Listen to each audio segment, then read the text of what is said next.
following is a chapter reading by the Worm Audiobook Project.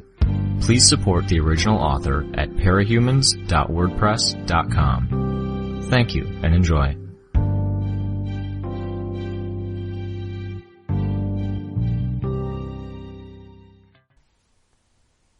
Arc 9, Chapter 1. It was 7:30 in the evening in a medium-sized airport.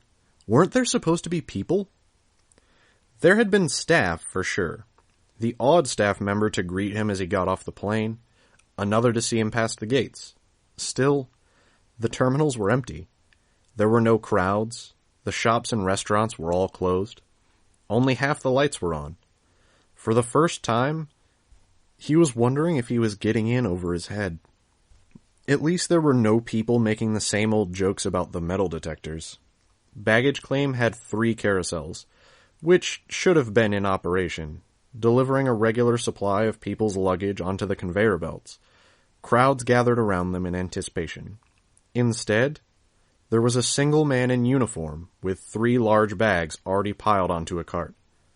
"I can take my bags. I'm stronger than I look." "It's all right, son," the man replied. "It's good to have something to do that isn't cleaning up." Son. That bothered him more than he cared to admit. Not that he had any ideas about his own ethnicity, but it was vaguely condescending. A reminder that people didn't know how to act around him. "All right," he conceded. "Where are we headed?"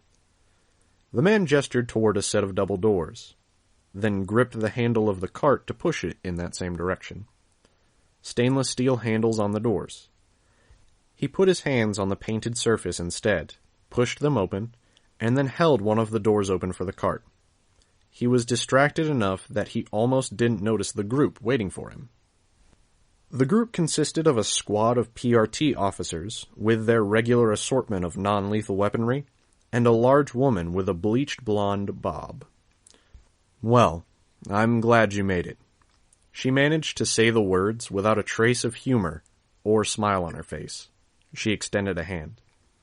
He glanced quickly at her hand, checking there were no rings, then shook it. "Thank you, ma'am." "Director Piggott, I'm assuming?" "You assume correctly. Shall we?" He nodded. As they fell into step, he asked, "Where is everyone?" This airport was attacked by one of the local villain groups just 3 days ago. The front lobby and ticket claim were ransacked, and the airport is shut down for the time being, with only special cases such as yourself coming or going. "I take it things are bad?" "Yes. We have seen this type of situation before, if not to this extreme. Too many citizens here have been living paycheck to paycheck or were unemployed.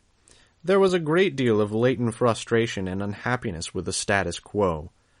A powder keg needing only a spark to set it off." Weld nodded. "And the arrival of an Endbringer is a bit more than a spark." "I see." "I know the Endbringers tend to target areas where they know they can do the most damage. You think Leviathan did it on purpose? Attacked this city because he knew this would happen?" "If someone raised the idea, I wouldn't dismiss it.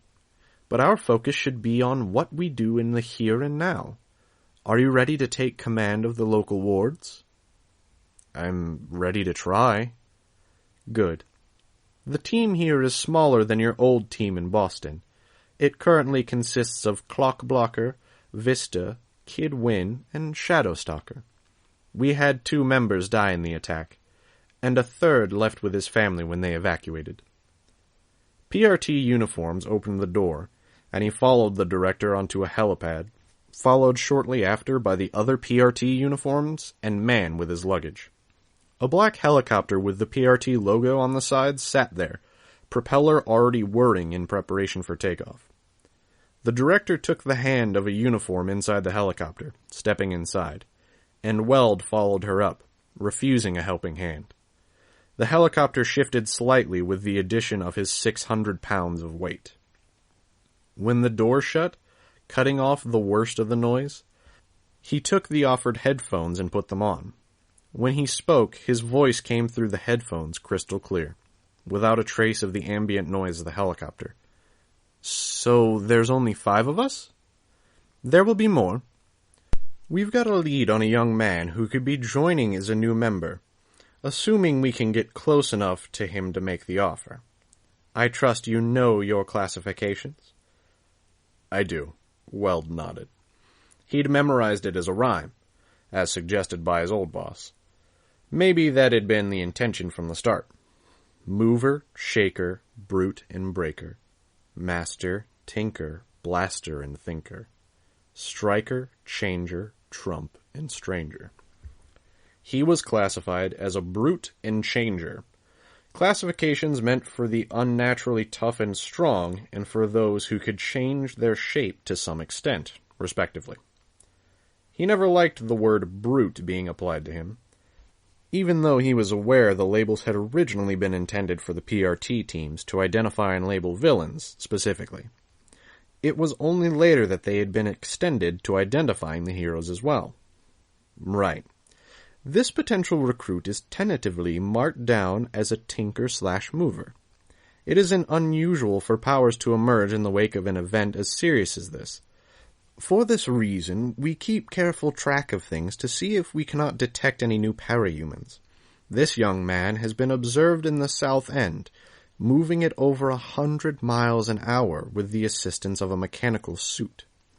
His inclusion on a local team would help fill gaps left by the death of Velocity, a local protectorate member, and Arms Master's retirement. Weld nodded. Others may make themselves known, and we will approach each of them in turn. To help fill the gap in the meantime, Flechette is arriving from New York. Weld chuckled, just under his breath. Something amusing? He was surprised that she had heard or noticed the laugh. No, it's just that we know each other. Our teams were friendly rivals. Kind of. We'd meet 2 or 3 times a year and compete, just to spar and practice our skills against less familiar opponents. We'd joke around about which team was better, give each other a hard time. I certainly hope this rivalry isn't going to hamper your ability to lead this team and work with her. There was no humor in her tone. Just the opposite. No, ma'am, he replied, chastened. The helicopter lifted into the air. A glance out the window showed the sprawl of the city. It was dark out, but much of the city was unlit, nothing shining through the windows. No street lights illuminating the roads, nor the headlights and taillights of traffic. Noting where he was looking, Director Pigott spoke. Because the current situation is serious and isn't improving as fast as we'd like, you're going to have to be on the top of your game. Yes, ma'am. Clockblocker and Vista are your best assets. Clockblocker is a Striker 7 with touch-based time-stopping. Vista is a Shaker 9. Large-scale spatial distortion. Jeez Louise. The others? Kid Win is a Tinker 4. Guns and anti-gravity devices primarily. Shadowstalker is more ambiguous. Breaker 3, sublabels are Stranger 2, Mover 1. Her particular nature as a breaker makes her super light, semi-gaseous, transparent, and capable of passing through solid surfaces. Okay. The team sounds well-rounded. I can work with that. She handed him a stack of files. Here's the files on local factions, including your new team, and a file on the solo heroes and villains. You'll have limited access to the databases as well, which you should be familiar with, but this should get you the essential details to get underway. I've ordered those files loosely by priority, so you'll find the most need-to-know information at the top of the pile. Weld took the folders and opened the one for the wards, glanced through it to memorize the faces of his new team. Then he went to the next file. Then the top priority as far as opposition goes is the Archer's Bridge Merchants? Superpowered drug dealers? a Shaker 2, Tinker 2/Mover 3, and a Shifter 4? These aren't big numbers. Am I missing something? Context. They've become a rallying point, representatives and leaders for those on the lowest rungs of society. Too many civilians who were the have-nots think allying with the merchants is a way to become the haves. People that were angry, disenfranchised, or both have gravitated towards the group, are seeking to overturn the social order. So they've got, what, a following of homeless? Brockton Bay doesn't, or didn't, have many that you could strictly call homeless, as there were so many abandoned buildings to squat in. When the Endbringer attacked, he chose the area with many of these buildings. I think I remember. Yeah, the area where the fight started didn't exactly look upscale. The sad irony of this is that the defending parahumans protected that area, while other locations were leveled by the tidal waves. That area, known to locals as the Docks, was not under the control of any organized crime or villain organization, even before the attack. After the battle's conclusion, it was swiftly occupied by the merchants and growing numbers of their followers, and is now one of the areas with reliable shelter. Not entirely, but more than many. By the time our local heroes were finished with the search, rescue, and minimizing damage, their number of followers had reached a critical mass. In the past several days, they've begun attacking the city infrastructure, the airport, grocery stores, malls, and they've repeatedly seized medical supplies and food as they come in. So, a big priority will be safeguarding incoming supplies from relief efforts, protecting key areas of the city so it can recuperate from the disaster? Yes, for the time being. Let's see. The next group is Fenrir's Chosen? One of two major offshoots of the Aryan villain group, Empire 88, which fell apart after the death of their leader, Kaiser. Fenrir's Chosen are led by Hookwolf, violent, utterly merciless, and reveling in the current chaos.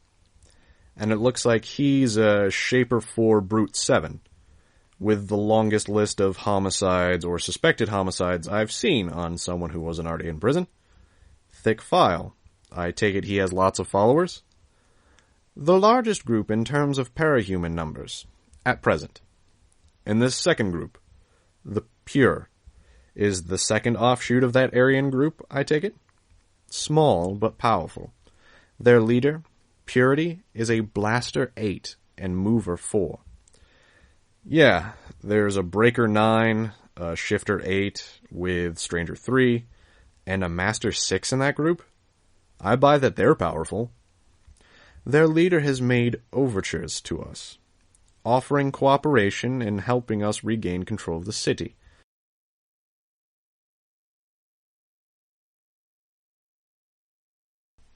We have refused her for the time being. If she approaches you, you are in no way, shape, or form permitted to agree to any deals. Noted. Let's see.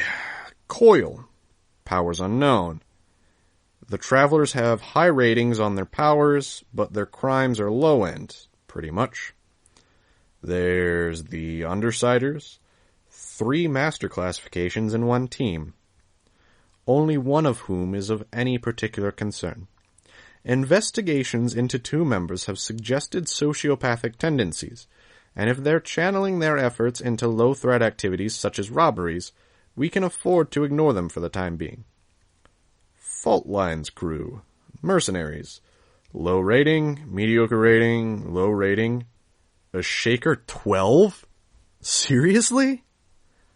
The girl has cognitive deficiencies that reduce the effective threat she poses. But yes. Again, that group is not an imminent threat. In the current situation, I might suggest you leave them be if you cross paths. Conserve your group's strength for the priority opponents, the Merchants and Hookwolf's group. Okay, I'll have this memorized by the end of the week. I expect you will. That brings us to more mundane matters. You'll be enrolled full-time at Arcadia High School. It's close to the ward's headquarters, and your teachers have been informed about your special nature. I'm afraid there's no easy answers as far as your appearance and how the rest of the student body will react to you. Weld looked down at his hands. His body, from skin to hair to bone, was all metal and alloys of various types. I've dealt with it before. I'll manage. We can't enroll you in the co-op program, as your absence would be noted, and would draw attention to others who are using the co-op program to mask their attendance in the wards. It won't be easy attending high school full-time, keeping up with your coursework and leading the team in your off hours. It's fine. I don't have to sleep much, anyways. So, it's good to keep busy. Good to hear that. All that said, I have asked your teachers to make special arrangements reducing expectations toward your homework, provided you are not struggling in any subjects. The wards program will also provide tutors should you need them. Okay? Cool. You'll have time to get into the swing of things without worrying about school, as the high schools are currently shut down for repairs, and to allow time for thorough investigation of the premises. When the schools are open, we'll have you take 3 courses and attend first-year classes on parahumans at the university, if that suits you. Perfect. You'll be living in a private room in the ward's headquarters, and you'll have a monthly allowance of $400 in addition to the money put in your trust account by the program. We expect you'll spend this allowance on necessities, such as food and clothing. You do still eat, yes? Yes, he answered her, bending the truth. While he did eat, it was a negligible amount. As he saw it, there was no real harm done if he pocketed some of that extra money and said he spent it on food.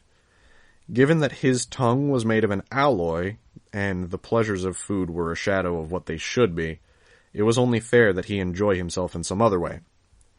He knew that some staff back in Boston had caught on, but they hadn't said anything. Director Piggott here gave him the vibe that maybe she wouldn't be so cool with it. He'd be more careful until he knew for sure.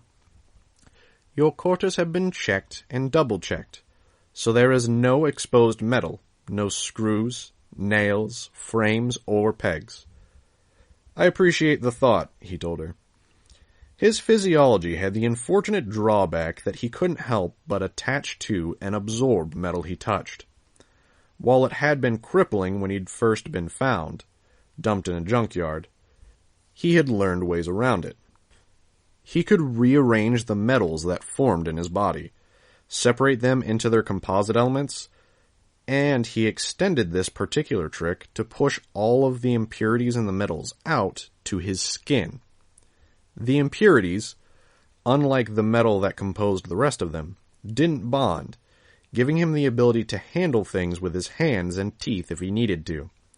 It didn't always work.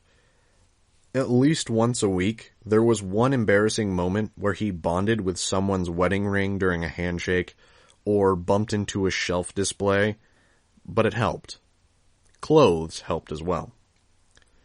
In a more serious situation, such as when he was out on patrol, he could force parts of himself to melt and drop off, leaving a piece of himself behind, but it made him distinctly uncomfortable. Pain wasn't the right word, until he replaced the tissue he'd lost. More often, he preferred to just tear off the offending piece of metal from whatever surface it rested on, whether it was a segment of chain-link fence or a hubcap.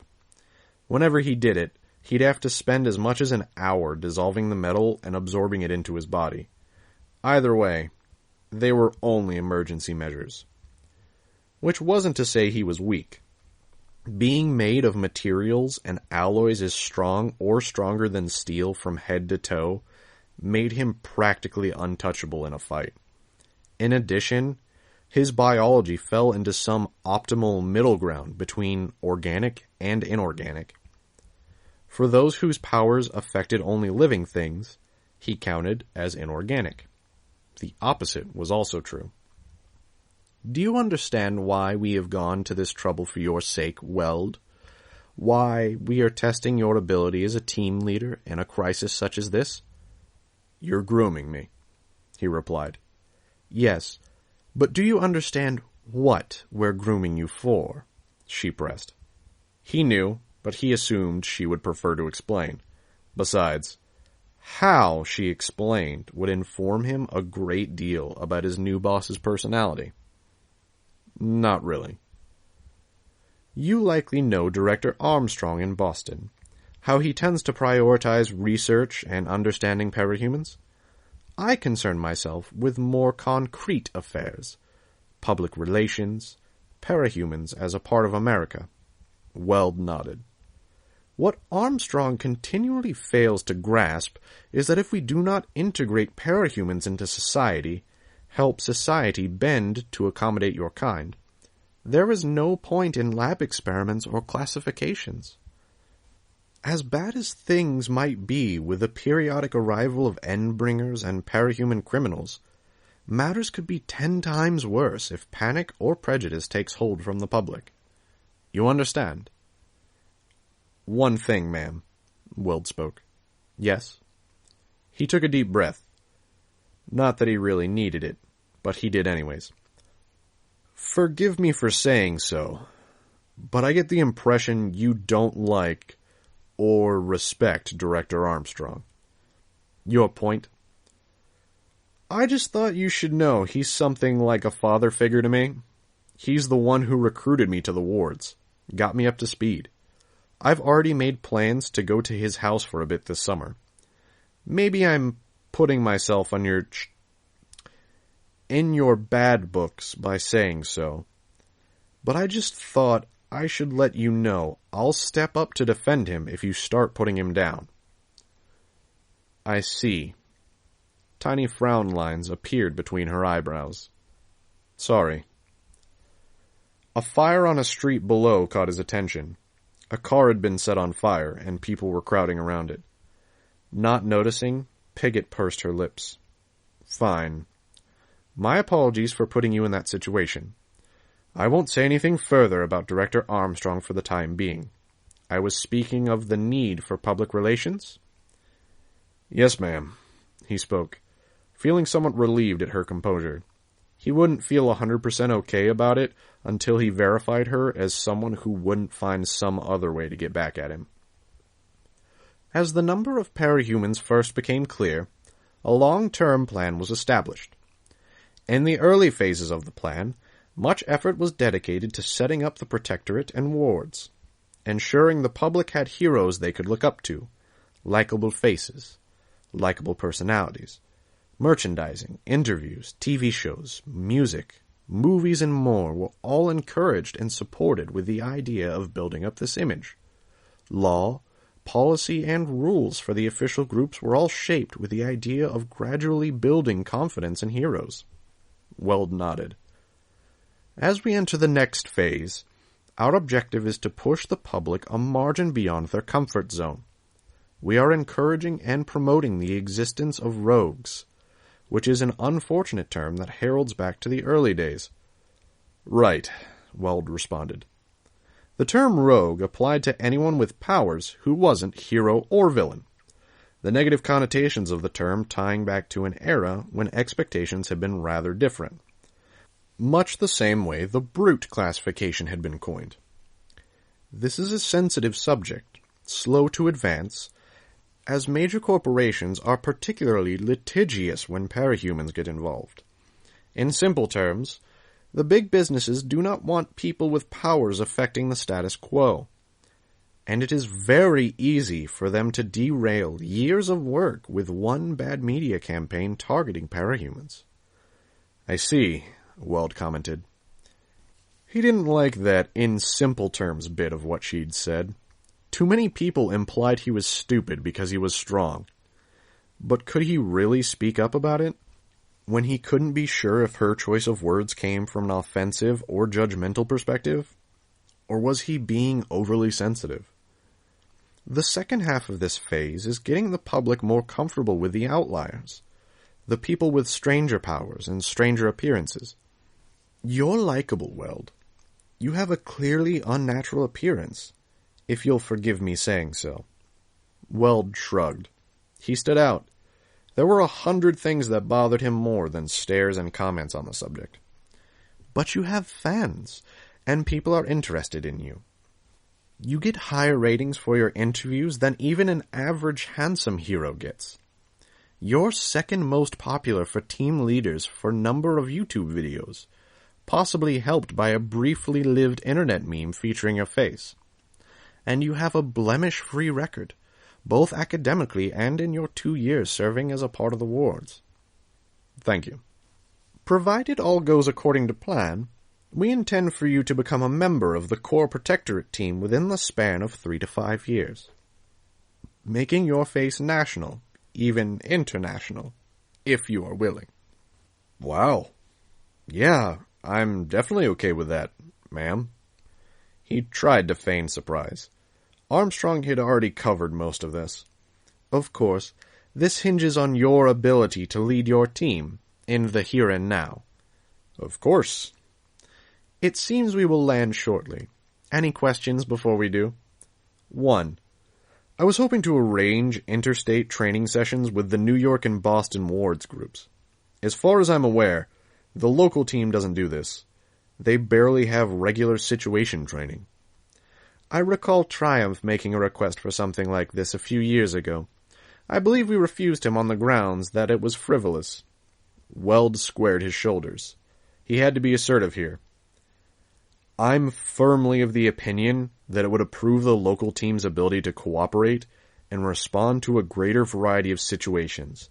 I'm totally prepared to eat any and all paperwork on our end. Eat the paperwork? I mean, I'll do it all, for the members of my team. Give you updates after any and all training sessions. Notes on improvements, lessons learned, weak areas, strengths, resources that could fill any perceived gaps. So long as you're prepared for me to put a stop to things at any time. Yes, ma'am. And... The director paused a moment as the helicopter touched down on solid ground. It cannot cut into the regular patrol schedule. You and your team members would do this outside of the hours you're on the clock for the wards. I'll see if I can sell it to them. Thank you, Director. Weld stood. Secretly, he was elated. The training games he'd led his team through back in Boston had been some of the more fun moments of his career. It had also allowed for a harmless but fun interaction with the New York group, giving them a chance to mingle, talk, and share war stories. There was something about being able to mess with others on a level that you couldn't with teammates you had to fight alongside. If his new team liked the games half as much as he did, it would be a win in his book. Do you wish me to come down and introduce you? That earned a moment's consideration. Was this woman likable? No. Would the others like her? Probably not. Which meant that having her introduce him might be detrimental. Associate him with someone they might view negatively. No, I don't think it's necessary, ma'am. Your old keycards will let you in. I'll have replacement identification sent to you shortly. In the meantime, I wish you luck. Thank you, Director. He handed her his headset and stepped through the door as PRT uniforms opened it. As if welcoming him into the city proper, there was the sound of a woman screaming down on the street below, the noise turning into a manic laugh in the same breath. Half the block was without power, and searchlights on the corners of the rooftop scanned nearby streets. PRT guards stood at the edge of the roof, armaments in hand. He relaxed at the sight of the guards. If they weren't acting on whatever was going on below, he didn't need to worry about it. He took a deep breath, deep enough that he could feel the groan of the metal stretching to its limits inside his chest. Then he stepped off the rooftop and through the elevator doors. When the complex chrome doors shut, they cut off the noise of the helicopter entirely. It was utterly quiet inside the box. There was barely any sense of motion or movement from the elevator. Tinker designed. It had to be. He avoided touching the chrome walls or railing. It was probably coated with something, but emerging with a piece of railing stuck to him would make for a terrible first impression. Stepping out into a hallway, he walked up to a security terminal. He swiped his identification card, spoke his name for the voice authentication. Weld. There was a pause, and then the doors glided open. His team was there, each with their masks off. Clockblocker sat in a chair at the huge computer to the right of the room, swiveled to check out their new arrival, then stood folding his arms. Red-haired, freckled, thin-lipped, he wore a costume that was all white, with animated images of clock faces on it. A white helmet sat on the counter of the computer terminal. Shadowstalker was leaning against a wall, thumbing through a smartphone. She had one foot against the wall, one arm folded just under her chest, her free hand resting in the crook of her other elbow. She looked up at him, stuck the phone in a pouch on her belt. She was dark-skinned, pretty, and from what he could see beneath her costume and her voluminous cloak, she had a nice body. Athletic figure. A part of Wells' adolescent psyche was relieved that there was some eye candy here. Kidwin and Vista arrived from the cubicles at the far end of the spacious room. They weren't really cubicles, but sectioned off areas with beds and room for personal effects. The base in Boston had been similar. Kidwin was in civilian clothes, brown-haired, ruddy-cheeked, in a way that suggested he had been exercising until just recently. Very normal-looking. Vista was in pajamas, her hair tied back into a ponytail. He'd had someone as young as her on his team in Boston. But the boy had been a thinker, a limited precog content to work and communicate with them from their command station. This girl had been out in the field. 3 fingers on her left hand were bandaged, with crimson seeping in through the white. Her eyes were puffy, as though she'd been crying until very recently. Should he comment on that? Offer support? He wasn't sure what to say, if it would even be welcome. "Hello," he spoke. He received a chorus of muttered and murmured greetings in return. "Look," he said, "I won't make a big deal of this. The guys upstairs want me in charge. It's going to take me a short while to get up to speed, but I hope to prove to you guys that I can and will work as hard as anyone." It's hard to say what he'd expected, but surely he should have gotten more of a response than some blank stares and glazed looks. Was it the wrong time for this? Every single one of them looked dog-tired. Clockblocker looked like he was barely managing to stand. "From everything I've heard, you guys are an excellent team, and I hope I can do you justice as a leader. It's my hope that we can improve on a winning formula. I've talked to the director about some special training." "Training?" Clockblocker interrupted. "You just lost me." "If you'll hear me out, I think you'll like the idea." "Have you seen the situation out there?" Clockblocker challenged him. "Less than an hour ago, I saved a guy I know from my high school physics class from being dragged into an alley by a half-dozen grown men. One of them stuck him with a needle before I got him away from them. The hospitals are shut down or over capacity, so I brought him here. He's upstairs right now, getting drugs to ensure he doesn't get HIV. Weld struggled to find something to say. Failed. Clockblocker went on. Kid Win and I stopped some lunatics in gas masks from mixing ammonia and bleach into a poison gas. You know why? They wanted to off the people in an apartment block so they could loot the place and stay there. There's people going fucking crazy out there, and you're talking training. I didn't mean now, Weld protested, backpedaling. I was thinking in terms of the future. The training would be something to look forward to after this crisis has passed. You're assuming it's going to pass, Shadowstalker replied, her voice tired. Some are saying this is the way things are going to stay. I almost agree with them. This isn't the kind of city that bounces back from things. I'm losing them. I can't believe that. We've got to have hope. Pull a 15-hour patrol out there, then come back and talk to me about hope, Clockblocker spoke. You know, I could almost play along. Go with the blind optimism, say yippee to training. But you don't even mention the guy you're replacing? A few words for the dead. It's a matter of respect, bro. I didn't mean to disrespect them or their sacrifice. I just didn't know them and... Clockblocker turned, swiping his arm angrily at his helmet to snatch it off the counter. Tucking it under one arm, he spoke to the others, his back to Weld. I'm going to check on my family. I'll head there in costume in case I run into trouble. Be back in the morning. Mind manning the console, kid? Kid Wynn shook his head. I need to take a break anyways. Vista glanced at Weld, then asked, Where do you guys need me? Go sleep, Shadowstalker spoke, placing a hand on Vista's head as she walked past the girl. I'll start my patrol. Go with Clock to make sure he gets home and that he has some backup. You can relieve me when I'm back. Maybe get Clockblocker to go with you. Thank you, Vista's voice piped up, with a definite note of relief.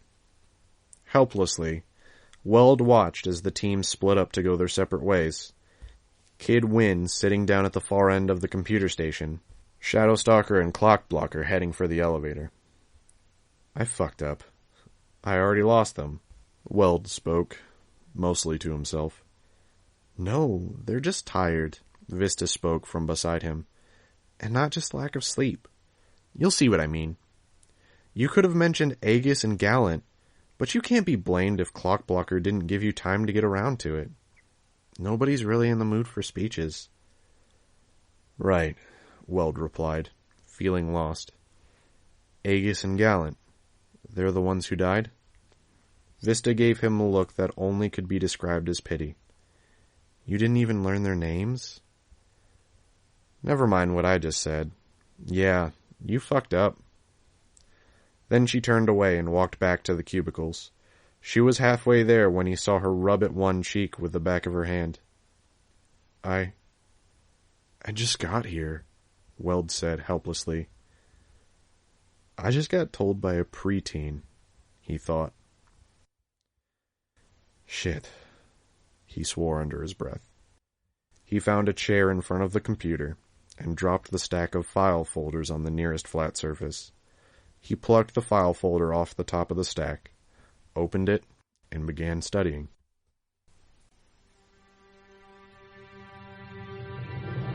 Hi, this is NSPB.